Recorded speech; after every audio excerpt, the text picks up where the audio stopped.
নমস্কার বন্ধুরা, home test Bengal থেকে সবাইকে স্বাগত। আশা করি আপনারা সবাই ভালো আছেন, আমিও ভালো আছি। তো আজকে আরেকটা নতুন ভিডিও নিয়ে আসছি। আজকে বানাবো পনির ভাপা। তার জন্য আমি কড়াতে আগে থেকেই জলটা বসিয়ে রেখেছি, কারণ ওটাকে তো স্টিমে দিতে হবে। পনিরটাকে কেটে নিয়েছি, আমি এটার মধ্যে এগুলো স্টিমে দেব। তার জন্য নিয়েছি আমার প্রয়োজন মতো টক দই, নারকেল কোড়া, কাঁচা লঙ্কা, আর নিয়েছি এতে কালো সরষে, সাদা সরষে, কাঁচা লঙ্কা আর পোস্ত। আমি এটা সব একসঙ্গে পেস্ট করে এর মধ্যে মাখিয়ে আমি এটাকে পেস্ট করব। দেখুন, আমি মিক্সির জারে এটা দিলাম সাদা সরষে, কালো সরষে আর পোস্ত, কাঁচা লঙ্কা। আমি শুকনো একটু ঘুরিয়ে নেব, তারপর জল দিয়ে ঘোরাবো।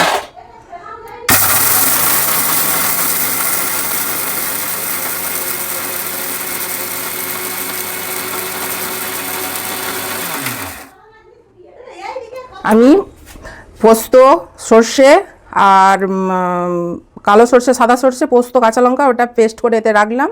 এবার আমি পেস্ট করে নেব নারকেল কুড়াটা।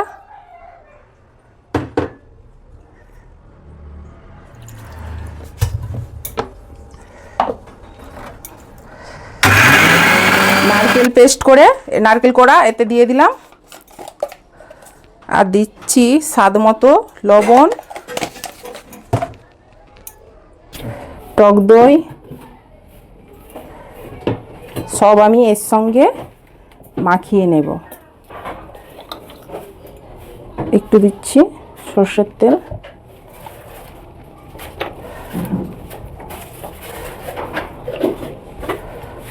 এই কৌটোর মধ্যে সব এক এক করে সাজিয়ে নেব।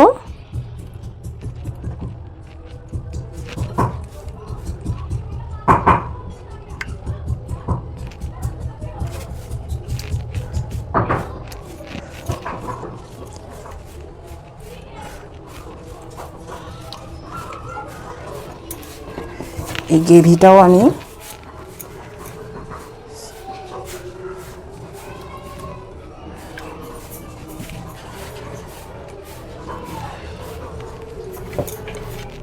দিয়ে দিলাম, আর এই কাঁচা লঙ্কা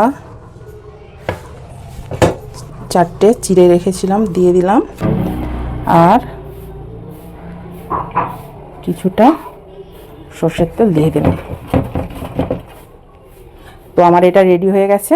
এবার আমি এটা স্টিমে দিয়ে দেব।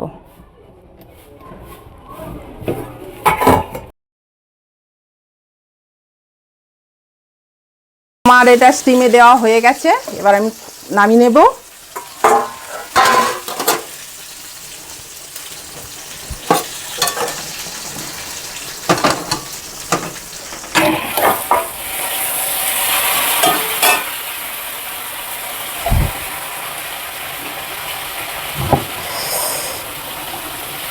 দেখুন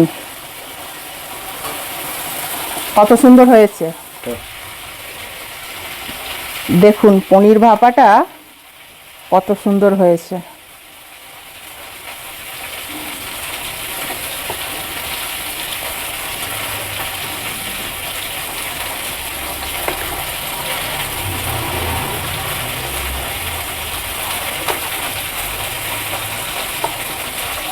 তো আমার পনির ভাপা হয়ে গেছে। দেখুন কত সুন্দর হয়েছে, একদম নিরামিষ।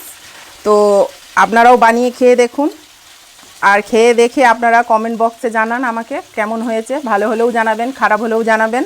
তো ভালো খেয়ে জানিয়ে আমাকে আমার পাশে থাকবেন, আর লাইক, শেয়ার, কমেন্ট করে পাশে থাকবেন আমার। টাটা।